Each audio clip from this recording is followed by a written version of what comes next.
Hello दोस्तों, इस video में हम एसएसएल एनालिसिस इसके बारे में बात करेंगे। आखिर ये एसएसएल एनालिसिस होता क्या है और ये काली लिनक्स में कैसे काम करता है। तो दोस्तों, एसएसएल का फुल फॉर्म होता है सिक्योर सॉकेट लेयर। ये एक तरीका का प्रोटोकॉल होता है जब दोस्तों किसी सर्वर और ब्राउज़र के बीच में कोई डाटा ट्रांसफ़र होता है तो ये इसको सिक्योरिटी प्रोवाइड करने में काम आता है।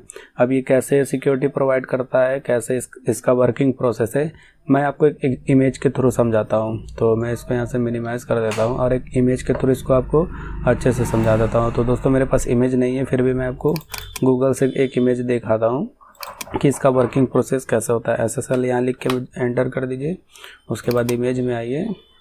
इमेज में मान लीजिए दोस्तों, मैं यही वाला इमेज ले लेता हूँ, फर्स्ट वाला। मान लीजिए दोस्तों, ये आपका कोई सर्वर है यहाँ पे, और दोस्तों ये आप क्या है, उसके यूज़र हैं। तो दोस्तों, जब कोई भी डाटा आपके सर्वर से आपके पास आता है तो बीच में हम एसएसएल लगा देते हैं। एसएसएल करता है क्या कि जो भी डाटा सर्वर के थ्रू होता हुआ आपके पास आएगा वो सबसे पहले एसएसएल के पास जाएगा। एसएसएल उसको करेगा क्या, इनक्रिप्ट कर देगा। इनक्रिप्ट माने जो भी डाटा यहाँ पे जिस भाषा में लिखा रहता है उसको किसी ऐसी भाषा में लिख देता है ताकि अगर कोई थर्ड पर्सन उसको चुरा ले तो उसको पढ़ नहीं सकता। इसी को बोला जाता है इनक्रप्शन। दोस्तों, जब इनक्रप्शन वो वाला डाटा कम हो जाता है तो उसके बाद ये यूज़र को सेंड करता है। जब दोस्तों यूज़र के पास ये इनक्रिप्टेड डाटा आता है तो उसके पास एक की होती है जिससे ये उसको डीक्रिप्ट कर देता है, यानी कि जैसा नॉर्मल होना चाहिए वैसा कर देता है।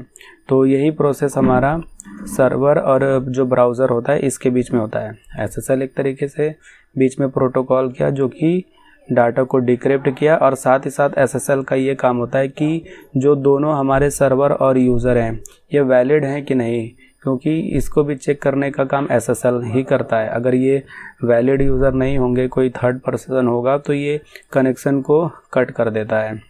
अब दोस्तों, किसी भी वेबसाइट में एसएसएल मतलब अप्लाई है या नहीं, कैसे आप चेक कर सकते हैं।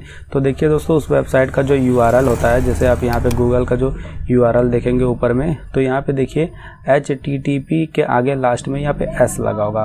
S का मतलब कि यहाँ पे एसएसएल यानी हमारा सिक्योरिटी काम कर रही है। अगर यहाँ पे S नहीं है, इसका मतलब कि वो वहाँ पे एसएसएल वाला ये जो बीच में सर्वर है ये नहीं लगा हुआ है, बल्कि डायरेक्ट आपके डाटा सर्वर से आपके ब्राउज़र में ही आ रहा है। अगर S लगा हुआ है तो ये एसएसएल यानी एसएसएल वाले प्रोटोकॉल के थ्रू होता हुआ ही आ रहा है। यहाँ पे जैसे देखिए, यहाँ पे S लगा हुआ है, इसका मतलब कि ये एसएसएल के थ्रू होता हुआ ही आ रहा है। बहुत सारी दोस्तों आपको वेबसाइट इंटरनेट पे आपको ऐसी मिलेगी जहाँ पे आपको HTTP ही मिलेगा, उसमें ये S नहीं मिलेगा, यानी एसएसएल का सर्टिफिकेट नहीं लगा होगा। यहाँ पे देखिए एक यूआरएल, जैसे मान लीजिए मैं यही वाला दिखाता हूँ। तो देखिए, जैसे मान लीजिए ये कोई वेबसाइट है तो इसके ऊपर में आप देखेंगे S लगा हुआ है, यानी कि एसएसएल वेरीफाइड है।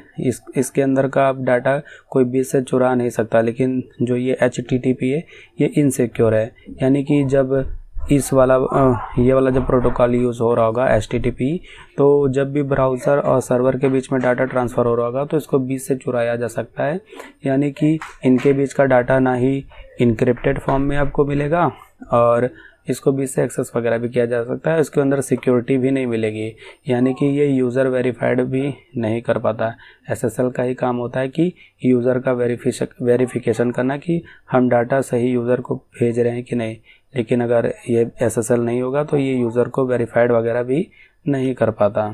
तो यही हमारे एसएसएल का काम होता है। अब चलिए मैं आपको लिए चलता हूँ अपने काली लिनक्स में। तो दोस्तों, मैं अपनी काली लिनक्स में वापस आ गया। वैसे दोस्तों, अभी एसएसएल के अंदर अभी बहुत सारी जानकारियाँ और भी हैं, लेकिन काली लिनक्स के पॉइंट ऑफ व्यू से देखा जाए तो इतनी जानकारी आपके लिए काफ़ी है। अब दोस्तों, हम एसएसएल के बारे में और भी बहुत चीज़ जानेंगे आगे की वीडियोस में। देखिए, एसएसएल एनालिसिस के अंदर अभी ये 4-5 टूल होंगे, तो इसको भी हम कवर करेंगे। वहाँ पे एसएसएल के बारे में और चीज़ जानेंगे, लेकिन इस काली लिनक्स के पॉइंट ऑफ व्यू से इतनी जानकारी आपके लिए काफ़ी है। तो दोस्तों, आज की वीडियो में इतना ही। होप आपको ये वीडियो अच्छा लगा। दोस्तों, वीडियो अच्छा लगा इसको लाइक कर दीजिएगा। चैनल पर पहली बार है इसको सब्सक्राइब करके जाइएगा। मैं मिलता हूँ आपको नेक्स्ट वीडियो में नेक्स्ट टॉपिक के साथ। तब तक के लिए जय हिंद।